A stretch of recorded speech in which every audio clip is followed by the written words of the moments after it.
So hello everyone, myself Loken Singh and welcome back to my YouTube channel maths by Loken.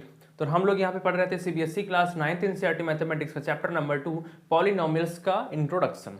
तो introduction part 1 में हमने ये देखा था कि पॉलिनोमियल्स क्या होते हैं, है ना। तो पॉलिनोमियल्स कहाँ से आया है? हमारा अलजेब्रिक एक्सप्रेशन से। ऐसा अलजेब्रिक एक्सप्रेशन जिसमें जो वेरिएबल्स हैं उनकी पावर अगर सिर्फ होल नंबर्स हैं तो उसे कहते हैं हम लोग पॉलिनोमियल। ठीक है। अब आज हम लोग देखेंगे पॉलिनोमियल्स के कुछ हमने टर्म्स देखे थे कि उनमें टर्म्स क्या होते हैं, जो पॉलिनोमियल्स के अलग अलग टर्म्स होते हैं उनको देखा था कि टर्म्स क्या होते हैं। और जो कोफिशिएंट देखा था कि कोफिशिएंट क्या होते हैं, कि जो भी वेरिएबल होता है उसके प्रोडक्ट में जो भी नंबर होता है, जो भी कांस्टेंट नंबर होता है उसे हम लोग बोलते हैं कोफिशिएंट, है ना। तो इतना हम लोगों ने पार्ट 1 में देख लिया था। ठीक है, बेसिक समझ लिया था कि पॉलिनोमियल्स क्या होता है। आज पार्ट 2 में हम लोग देखेंगे क्लासिफिकेशन ऑफ पॉलिनोमियल्स। तो पॉलिनोमियल्स को कैसे क्लासिफाई किया गया है, उनके भी अलग अलग टाइप्स हैं, तो उनको हम लोग आज देखेंगे। तो उसको देखने से पहले यहाँ पे क्लासिफिकेशन से पहले आपको एक चीज़ देखनी पड़ेगी।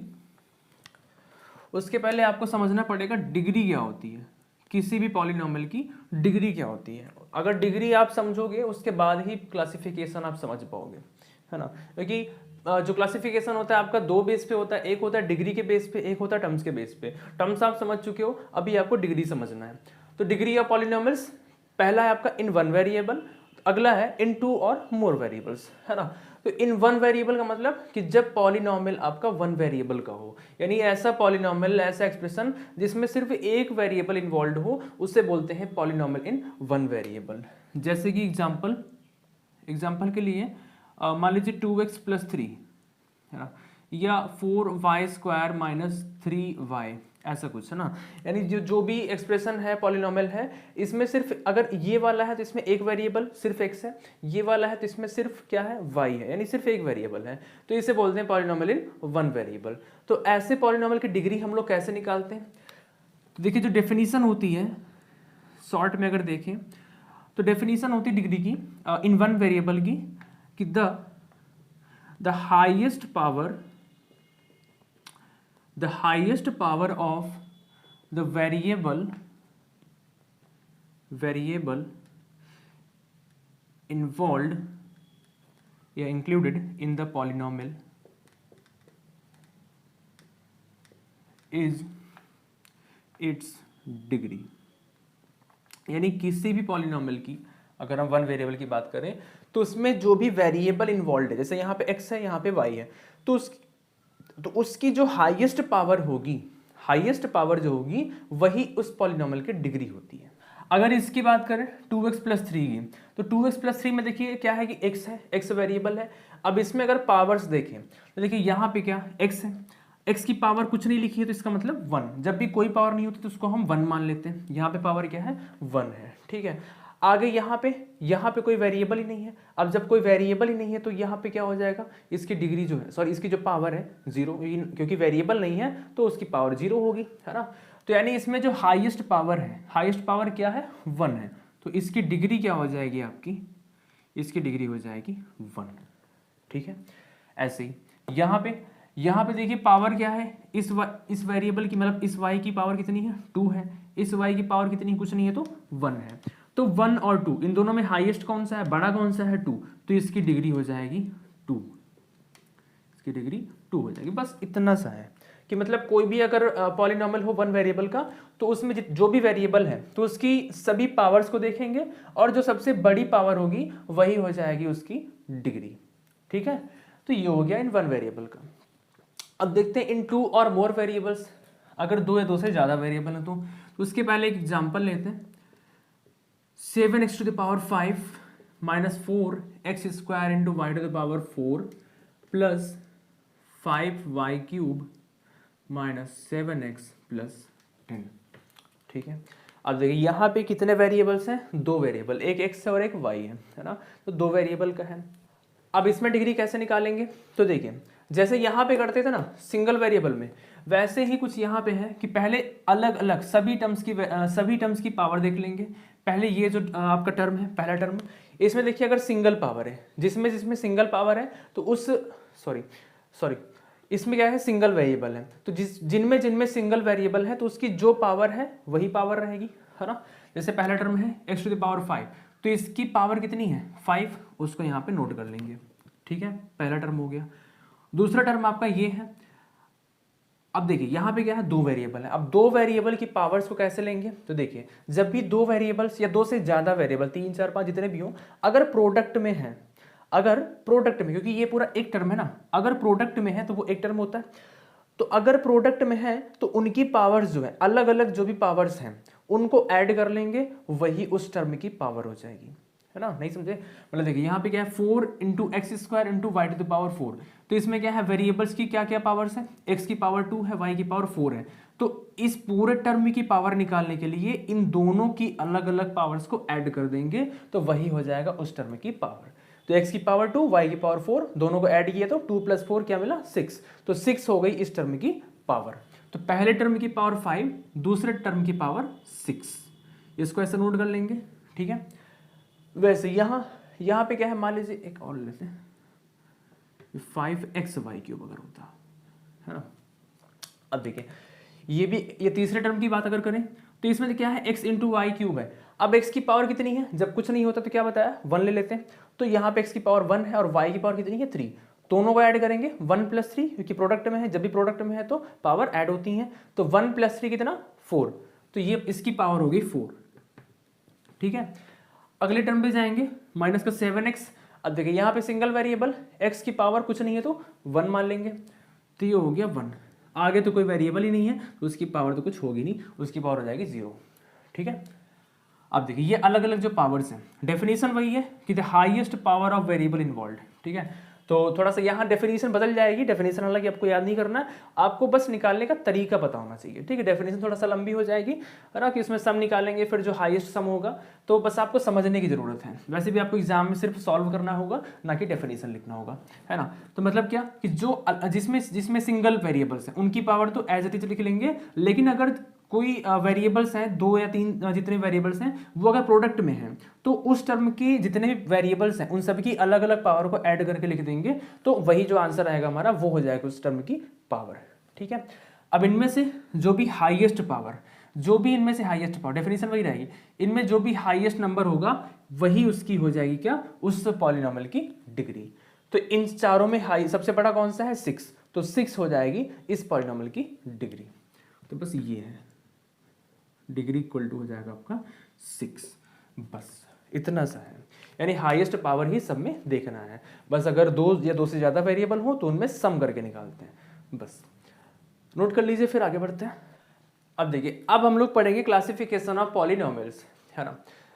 तो हमने बताया था कि पॉलिनॉमियल्स को 2 बेस पे क्लासिफाई किया गया, पहला है आपका नंबर ऑफ टर्म्स के बेस पे और दूसरा है आपका डिग्री ऑफ पॉलिनॉमियल की। तो पहला आप हम पढ़ेंगे on the basis of number of terms of polynomial. इसका मतलब क्या हुआ कि पॉलिनॉमियल्स का क्लासिफिकेशन किस बेस पे, नंबर ऑफ टर्म्स के बेस में, यानी कि किस पॉलिनॉमियल में कितने नंबर ऑफ टर्म्स हैं उसी के अकॉर्डिंग उसका कुछ नेम दिया जाएगा, है ना। पहला है आपका मोनोमियल। क्या है, मोनोमियल। देखिए मोनो का मतलब होता है सिंगल यानी 1, है ना। मोनो का मतलब होता है सिंगल 1, और यहाँ पे क्या किसकी बात कर रहे हैं, on the basis of number of terms, ठीक। तो यहाँ पे क्या है सिंगल और यहाँ पे क्या है टर्म। तो इसका मतलब क्या, यहाँ से साफ साफ समझ में आ रहा है कि ऐसा पॉलिनॉमियल जिसमें सिर्फ सिंगल टर्म हो, यानी ऐसा पॉलिनॉमियल जिसमें कि सिर्फ एक टर्म हो, उसे बोलते हैं हम लोग मोनोमियल। वैसे मियल का मतलब भी होता है क्या आपका टर्म, है ना। तो यानी ऐसा पॉलिनॉमियल which has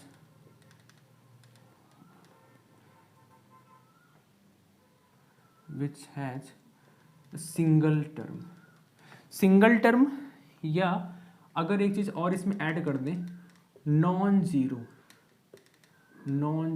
टर्म, है ना, कि ऐसा टर्म मतलब सिंगल टर्म तो हो लेकिन वो जीरो ना हो, नॉन जीरो टर्म। अगर वो जीरो हो गया तो फिर वो फिर उसका अलग केस बनता है, उसका भी एक पॉलिनॉमियल होता है, उसको भी अलग नाम देते हैं। लेकिन यहाँ पे क्या है, आपका सिंगल टर्म होना चाहिए और वो नॉन जीरो टर्म होना चाहिए, जीरो के अलावा कोई सा भी टर्म हो,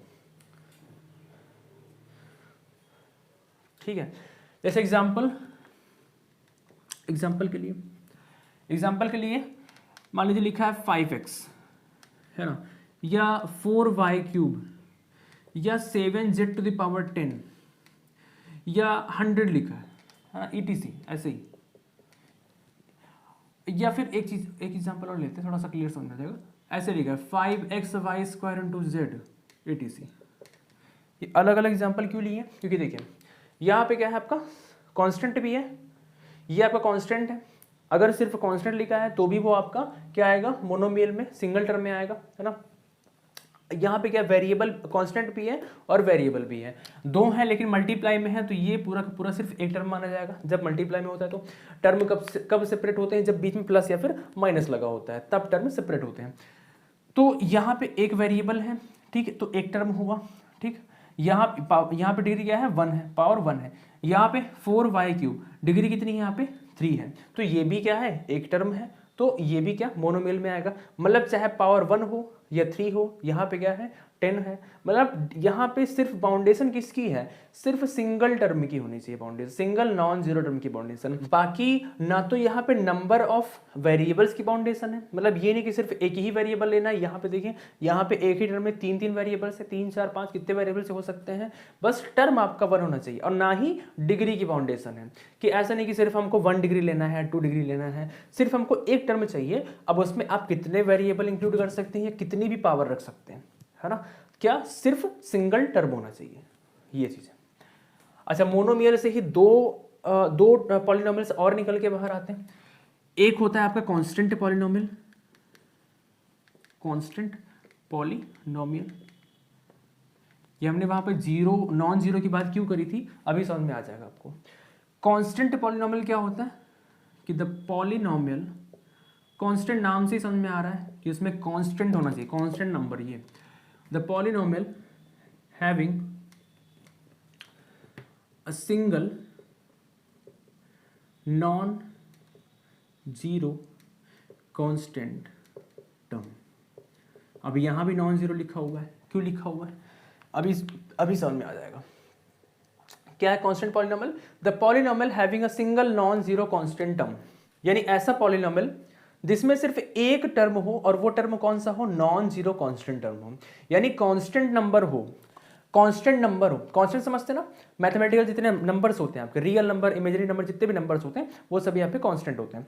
तो कांस्टेंट नंबर हो, अब क्योंकि कांस्टेंट में जीरो भी आता है, जीरो भी एक नंबर है, वो भी कांस्टेंट में आएगा, लेकिन यहाँ पहले ही हटा दिया गया जीरो को, क्या लिखा है, नॉन जीरो कांस्टेंट टर्म, यानी सभी कांस्टेंट हो सकते हैं, सिर्फ क्या नहीं सकता आपका, जीरो नहीं हो सकता है। जीरो को छोड़ के जितने भी कांस्टेंट टर्म हो वो सभी के सभी अगर एक टर्म में लिखे हुए हैं तो वो आपके माने जाएंगे कांस्टेंट पॉलिनोमियल।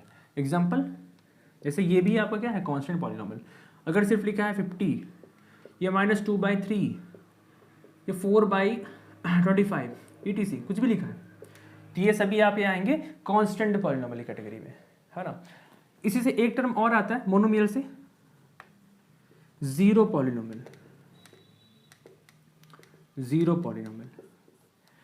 अब जीरो पॉलिनोमियल क्या होता है, अब यहां से ये बात समझ में आएगी कि हमने यहां पे नॉन जीरो क्यों लिया था। The polynomial which has zero as its only term, ठीक है, ऐसा polynomial, the polynomial which has zero as its only term, यानी ऐसा पॉलिनोमियल जिसमें कि सिर्फ एक टर्म है, ओनली टर्म, यानी सिर्फ एक टर्म है, कहां से निकल के आ रहा है, मोनोमियल से, और वो टर्म क्या है, जीरो है, वो टर्म में क्या है, जीरो है। यानी कि अगर सिर्फ ऐसा लिखा हुआ है, सिर्फ जीरो लिखा हुआ है, सिर्फ जीरो लिखा हुआ है, तो ये जीरो क्या है, एक टर्म है, और ये जो जीरो है ये आएगा आपका किसी कैटेगरी में, जीरो पॉलिनोमियल में। यानी अगर सिर्फ जीरो लिखा है तो वो आपका हो जाएगा जीरो पॉलिनोमियल। तो यानी जीरो खुद एक अलग पॉलिनोमियल है, वो खुद एक जीरो पॉलिनोमियल है, इसीलिए इसको, इस जीरो को बाकी सब में मर्ज करके नहीं रखते, बाकी सब की कैटेगरी में नहीं रखते, इसको सबसे सेपरेट रखते हैं, क्योंकि जीरो खुद एक जीरो पॉलिनोमियल है ना। तो इसलिए जहां भी जीरो पॉलिनोमियल को छोड़कर जिसकी भी बात होगी वहां पे नॉन जीरो आपका रहेगा, क्योंकि जीरो वहां पे नहीं रखना है, ठीक। सेकंड है आपका बायनोमियल। अब क्या है बायनोमियल, देखिए बाई का मतलब होता है क्या, बाई का मतलब होता है टू, ठीक है। बाय का मतलब होता है 2, और बात किसकी हो रही है, टर्म्स की। तो यानी ऐसा पॉलिनोमियल जिसमें कि क्या हो, 2 टर्म्स हो, तो 2 टर्म्स वाले पॉलिनोमियल क्या बोलेंगे हम लोग, बायनोमियल। यानी द पॉलिनोमियल having 2 terms, ठीक है। आगे आप लिखने को लिख सकते हैं is known as, referred as, is termed as binomial, है ना। तो हमको पूरी डेफिनेशन नहीं लिखानी, बस आपको समझाना है ना।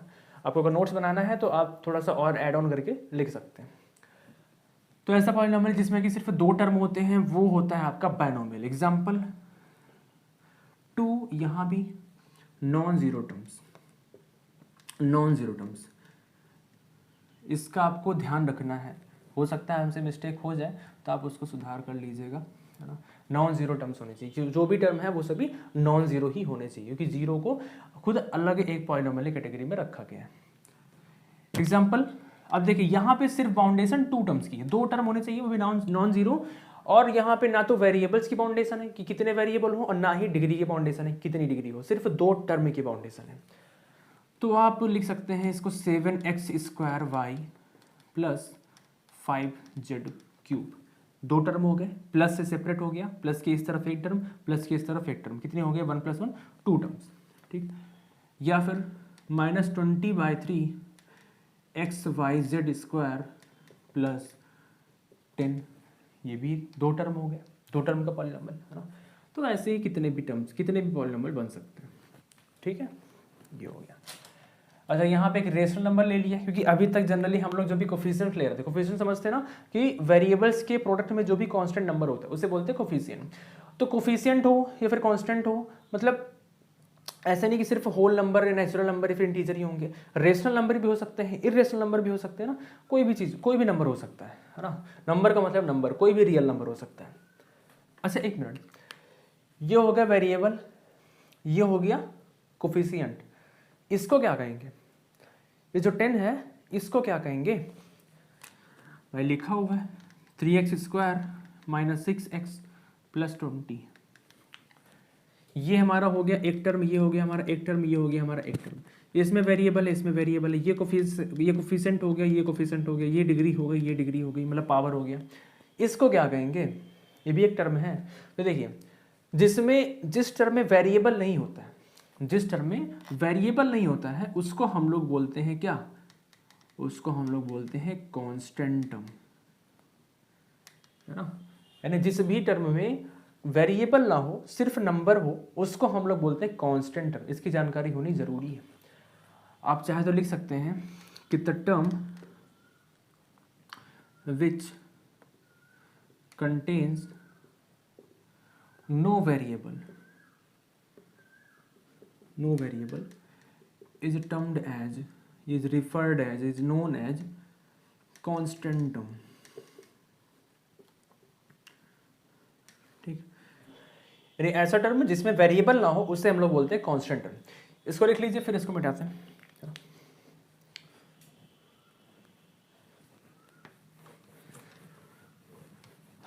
तो यहाँ पे जो हमारा 10 है वो हो जाएगा कांस्टेंट टर्म, ठीक है। अगला तीसरा नंबर होता है आपका ट्राइनोमियल। क्या होता है, ट्राइनोमियल। अब देखिए, मोनो का मतलब सिंगल था, बाय का मतलब डबल यानी 2 था, और ट्राई का मतलब होता है आपका 3। तो ऐसा पॉलिनोमियल, यानी the polynomial having 3 non zero terms, यानी ऐसा पॉलिनोमियल जिसमें कि 3 नॉन जीरो टर्म्स हो उसे हम कहते हैं ट्राइनोमियल। एग्जांपल के लिए अब यहाँ भी 3 टर्म्स होने चाहिए, अब कैसे भी हो, 7x³ - 4x² + 20, या फिर 7x² + 20xy - 10, कोई सा भी पॉलिनोमियल जिसमें कि सिर्फ 3 टर्म हो, और ना तो बाउंडेशन है नंबर ऑफ वेरिएबल्स की, ना तो बाउंडेशन है डिग्री की, पावर की, मतलब डिग्री की बाउंडेशन नहीं है, और ना ही वेरिएबल्स की बाउंडेशन है। वेरिएबल्स कितने भी हो सकते हैं और पावर भी कितनी हो सकती है, बस आपके 3 टर्म्स होने चाहिए, वो भी नॉन जीरो, ठीक है। तो ये हो गया आपका on the basis of number of terms of polynomial. यही 3 है फिलहाल आपके सिलेबस में, है ना, 3 टर्म्स तक। इसको नोट कर लीजिए, फिर आगे बढ़ते हैं on the basis of degree of the polynomial. अब अगला है on the basis of degree of polynomial. अभी तक हम लोग नंबर ऑफ टर्म्स को बेस बनाकर चल रहे थे, अब हम लोग डिग्री को बेस बनाकर चल रहे हैं, यानी किस पॉलिनोमियल की क्या डिग्री है उस अकॉर्डिंग उसका कुछ नेम दिया जाएगा। तो पहला है आपका, पहला है लीनियर पॉलिनोमियल।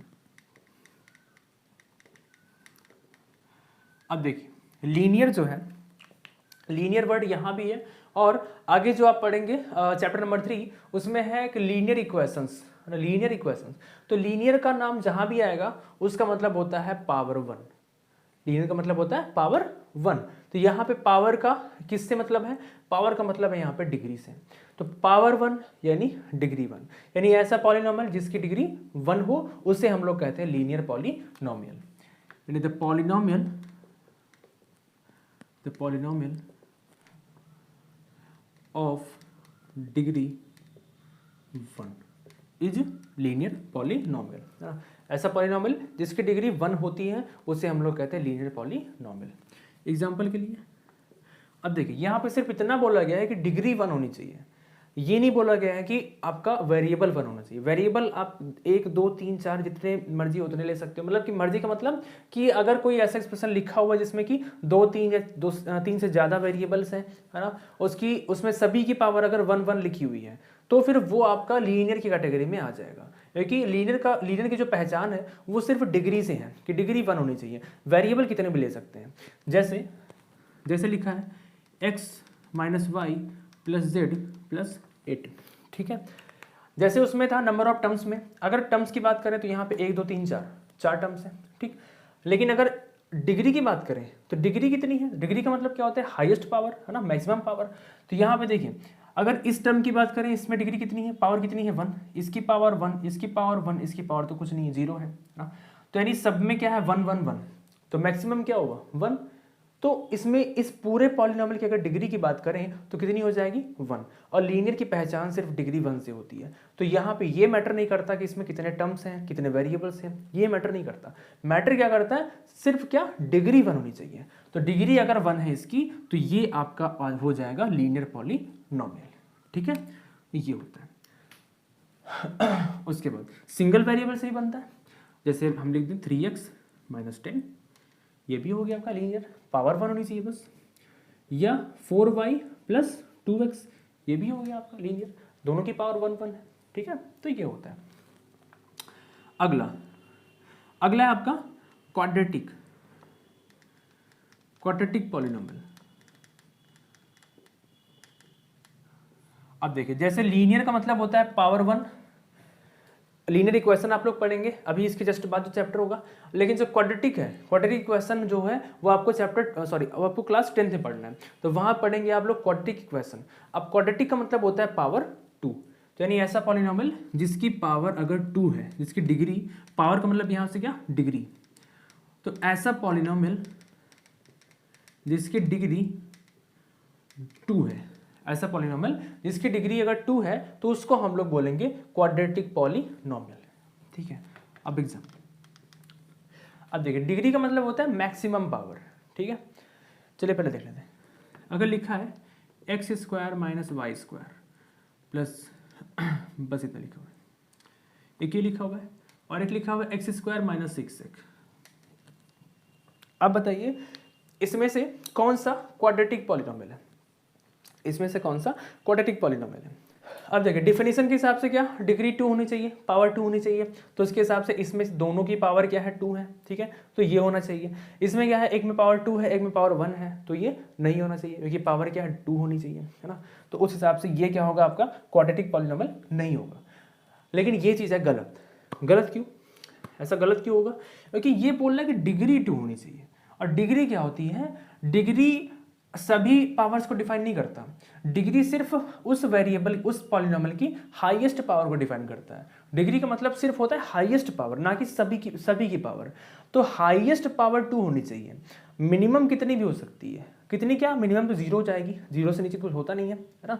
तो मैक्सिमम पावर 2 होनी चाहिए, जैसे यहाँ पे मैक्सिमम पावर 1 होनी चाहिए। लेकिन हमने देखा यहाँ पे क्या, यहाँ पे कांस्टेंट टर्म है, इसकी पावर, इसमें तो वेरिएबल है नहीं, तो इसकी डिग्री क्या, इसमें पावर 0 हो जाएगी, है ना। तो इसको नहीं इंक्लूड करना चाहिए, लेकिन ऐसा नहीं है। सिर्फ डिग्री 1 होनी चाहिए, मैक्सिमम पावर 1 होनी चाहिए, मिनिमम 0 तक जा सकती है। तो मिनिमम हमने 0 यहाँ पे लिया था, यहाँ भी और यहाँ भी। तो यहाँ पे भी ऐसे कि मैक्सिमम पावर 2 हो सकती है, मिनिमम 1 भी हो सकता है और 0 भी हो सकता है। तो यहाँ पे क्या है, यहाँ पे 6 इंटू एक्स है। अब x की पावर कुछ नहीं है तो 1 माना जाएगा, तो x की पावर कुछ नहीं है तो 1 माना जाएगा। लेकिन साथ ही साथ यहाँ पे क्या है, x की पावर 2 है, तो मैक्सिमम पावर क्या है, मैक्सिमम पावर 2 है, और मैक्सिमम पावर का मतलब होता है डिग्री 2। तो ये इसकी डेफिनेशन को क्या कर रहा है, इसको सेटिस्फाई कर रहा है। जब डेफिनेशन को सेटिस्फाई कर रहा है, एक्सप्लेन कर रहा है, तो फिर ये आपका हो जाएगा क्वाड्रेटिक पॉलिनोमियल। ठीक है, तो मैक्सिमम पावर 2 होनी चाहिए, मिनिमम 1 0 कुछ भी हो सकता है। जैसे ये z² माइनस 6z प्लस 10 है ना, तो मैक्सिमम पावर 2 होना चाहिए, मिनिमम आपका 1 या 0 हो सकता है।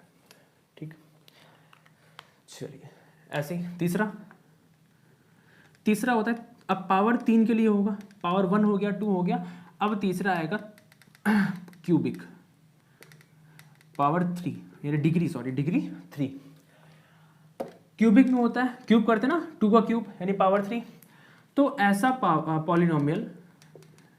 पॉलिनोमियल जिसकी मैक्सिमम पावर होगी आपकी 3, मैक्सिमम पावर, हाईएस्ट पावर, उसको बोलते हैं डिग्री। इसलिए डिग्री हमने पहले पढ़ाया था, नहीं तो आप क्लासिफिकेशन फिर समझने में दिक्कत होती। ठीक है, तो polynomial of degree 3 is known as cubic polynomial. ठीक है, एग्जाम्पल जैसे कि अब देखिए यहाँ पे भी कह रहा है degree 3, maximum power 3, but minimum 2 भी हो सकता है, 1 भी हो सकता है, 0 भी हो सकता है। मैक्सिमम 3 जाना चाहिए, उसके ऊपर नहीं। x³ minus 6x² plus 3x plus 10।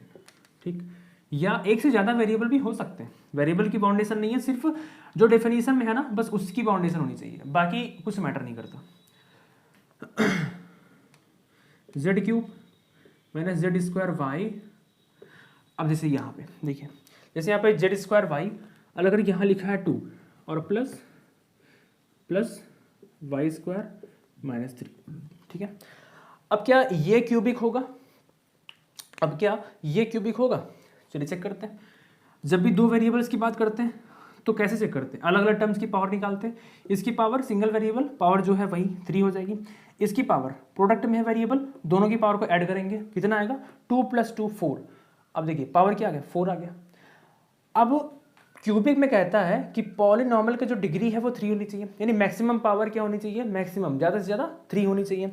और यहाँ पे क्या आ रहा है, यहाँ पे पहले ही 4 आ गया, आगे चेक करने की जरूरत नहीं है, क्योंकि अगर 4 आए, 4 से कम आया आगे तो 4 हो जाएगी पावर, और अगर मान लीजिए आगे 4 से ज़्यादा पावर आई तो उससे ज़्यादा हो जाएगा। यानी हमारा जो क्यूबिक वाला है जो कहता है 3 पावर होनी चाहिए, उससे तो ज़्यादा हो जाएगा ना, यहाँ पे 3 से ज़्यादा पहले ही हो गया 4, तो फिर ये क्यूबिक कैटेगरी में आ ही नहीं सकता, तो ये आपका क्यूबिक पॉलिनोमियल नहीं होगा। क्यों, क्योंकि पावर 3 से ज़्यादा हो गई है।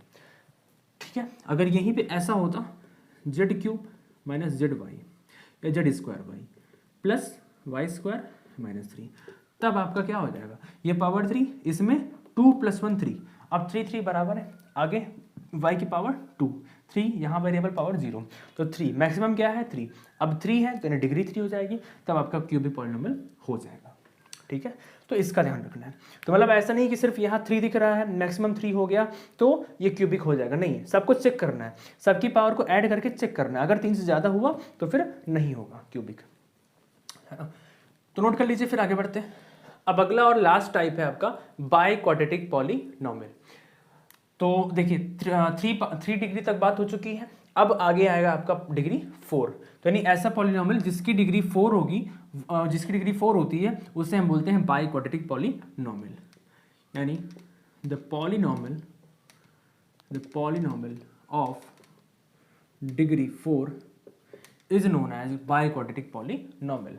ठीक है, तो इसमें जो मैक्सिमम पावर जाएगी वो पावर 4 तक जाएगी। Example, x⁴ minus 3x² plus 4x minus 10। ठीक है, या y में लेते हैं, अगर दो वेरिएबल में लेते हैं तो x³ × y minus x² y² plus y³ minus 20x plus 5। ठीक है, ध्यान रखना है पावर 4 से ज़्यादा नहीं जाना है। यहाँ पे अगर बात करें पावर 3, इसकी पावर 1, दोनों को ऐड करेंगे 3 + 1 4 ही है। यहाँ पे दोनों को ऐड करेंगे 2 + 2 4, 4 ही है, ये 3 है, ये 1 है, यहाँ 0 है, तो 4 से ज़्यादा अगर नहीं होगा तो आपका बाय क्वाड्रेटिक कैटेगरी में आ जाएगा, और अगर 4 से ज़्यादा हुआ तो फिर नहीं होगा। ठीक है, तो मैक्सिमम 4, मिनिमम अप टू 0 तक। ठीक है, मतलब 0 to 4 तक होना चाहिए, 4 से ज़्यादा नहीं हो।